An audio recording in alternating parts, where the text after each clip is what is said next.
భారీ వర్షాలు కురిసిన నేపథ్యంలో ఉమ్మడి నిజామాబాద్ జిల్లాలో ప్రాజెక్టులన్నీ జలకళ సంతరించుకున్నాయి. ఇటు నిజాం సాగర్, అదేవిధంగా శ్రీరామ్ సాగర్ ప్రాజెక్టుతో పాటు పోచారం ప్రాజెక్టు, కళ్యాణి ప్రాజెక్టులు, కౌలస్నాల ప్రాజెక్టు, సింగీతం ప్రాజెక్టులు జలకళ సంతరించుకున్నాయి. అత్యధికంగా మంజీరా, గోదావరి ఉప్పొంగి పారుతున్నాయి. మహారాష్ట్రలో కురిసిన భారీ వర్షాలు, అదేవిధంగా కర్ణాటకలో కురిసిన భారీ వర్షాల వల్ల ఉమ్మడి నిజామాబాద్ జిల్లాలో శ్రీరామ్ సాగర్ ప్రాజెక్టు, ఇటు నిజాం సాగర్ ప్రాజెక్టు పూర్తి నిండుకుండలను సంతరించుకున్నాయి. దీంతో పాటు శ్రీరామ్ సాగర్ ప్రాజెక్టు భారీగా ఇన్ఫ్లో వస్తుంది. ఏట్ల ద్వారా ప్రాజెక్టులోకి నీటినైతే వదులుతున్నారు.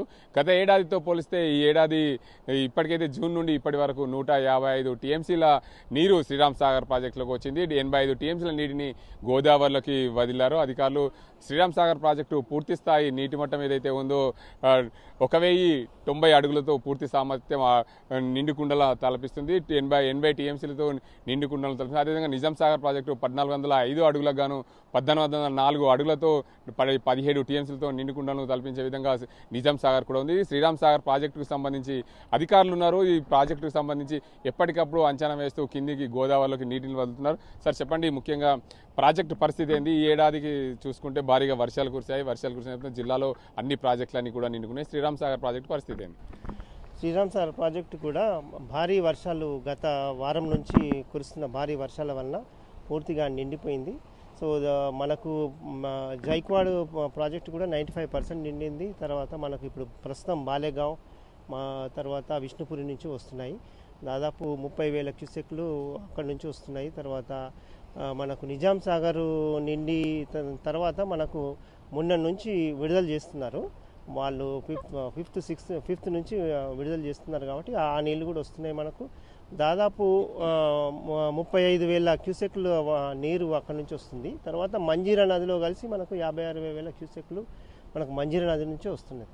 సో పూర్తిగా మనకు ఒక 1,20,000 క్యూసెక్ల నీరు ప్రస్తుతం వస్తుంది. కాబట్టి మనకు అంతే నీరు మనం బయటకు పంపిస్తున్నాం స్పిల్వే గేట్ల ద్వారా. అయితే ప్రాజెక్టుకు సంబంధించిన నీటి ఎప్పటికప్పుడు అంచనా వేస్తూ ఎక్కడ కూడా ఇబ్బందులు కాకుండా గోదావరిలోకి అయితే గేట్లు అయితే కిందికి వదులుతున్న పరిస్థితి.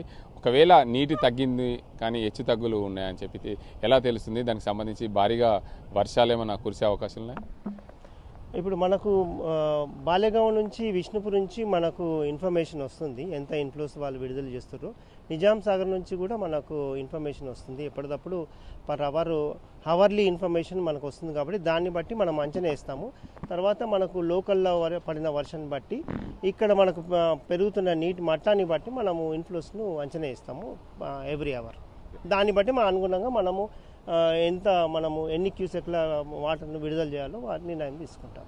ప్రతి సంవత్సరము వర్షాలు అయితే జూలై ఆగస్టు మాసాలనే ప్రాజెక్ట్ని అయితే గత 3 సంవత్సరాల నుంచి వదిలిన పరిస్థితి.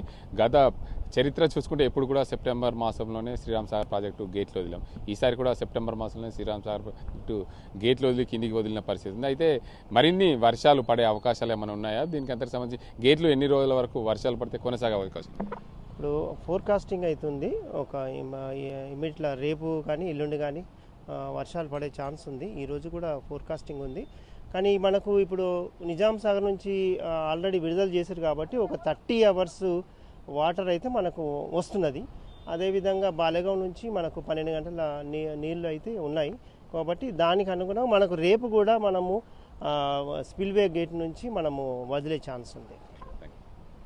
మొత్తంగా చూడొచ్చు, ఏదైతే జిల్లాలో పూర్తిగా ప్రాజెక్టులన్నీ జలకంతల సంతరించుకున్న నేపథ్యంలో ఇది శ్రీరామ్ సాగర్, అటు నిజాం సాగర్ నిండుకుండలను తలపించింది. నిజాం సాగర్ నుండి మంజీరా నదిలోకి గేట్లు వదిలి నీటిని మంజీరా నది ద్వారా శ్రీరామ్ సాగర్ ప్రాజెక్టు. అయితే మహారాష్ట్రలో కురిసిన వర్షాల వల్ల పైన మహారాష్ట్రలో ఉన్న ప్రాజెక్టుల ద్వారా అయితే గైక్వాడ్ కానీ, విష్ణుపూర్ కానీ, బాలేగావ్ ప్రాజెక్టులు కానీ, అదే బాబ్లీ ప్రాజెక్టులు కానీ ఈ ప్రాజెక్టులన్నీ నిండుకుండలను తలపించిన నేపథ్యంలో శ్రీరామ్ సాగర్ ప్రాజెక్టు గోదావరి ద్వారా భారీగా వరద నీరు వస్తుంది. గైక్వాడ్ ప్రాజెక్టు 90% నిండిన నేపథ్యంలో మరింత వరద పెరిగే అవకాశం ఉంది. కాబట్టి ఆ ప్రాజెక్టు పూర్తిగా నిండితే మరింత వరద వచ్చే అవకాశాలు ఉన్నాయి. ఈ ప్రాజెక్టుకు ఎప్పటికప్పుడు నీటిని అంచనా వేస్తూ కిందికి వదిలే అవకాశాలు ఉన్నాయి. ఈ నిజాం సాగర్ నుండి 30 గంటల పాటు ఇంకా నీరు వచ్చే అవకాశాలు ఉన్నాయి. కాబట్టి రేపు కూడా గేట్లు వదిలే అవకాశాలు ఉన్నాయని చెప్పి ప్రాజెక్టు అధికారులు చెప్తున్నారు. ఎలాంటి ఇబ్బందులు లేకుండా ఆ గోదావరి పర్యాటక ప్రాంతాల్లో అప్రమత్తంగా ఉండాలి. గోదావరి పైభాగం ప్రాజెక్టు పైభాగం అప్పర్ ఉన్న ప్రాంత ప్రజలు కూడా అప్రమత్తంగా నీటి ప్రాంతాలకు వెళ్లకుండా జాగ్రత్తలు తీసుకోవాలని అధికారులు సూచిస్తున్న పరిస్థితి. అసలైన తొలి వెలుగు. ఫాలో వాట్సాప్ @తొలి వెలుగు official.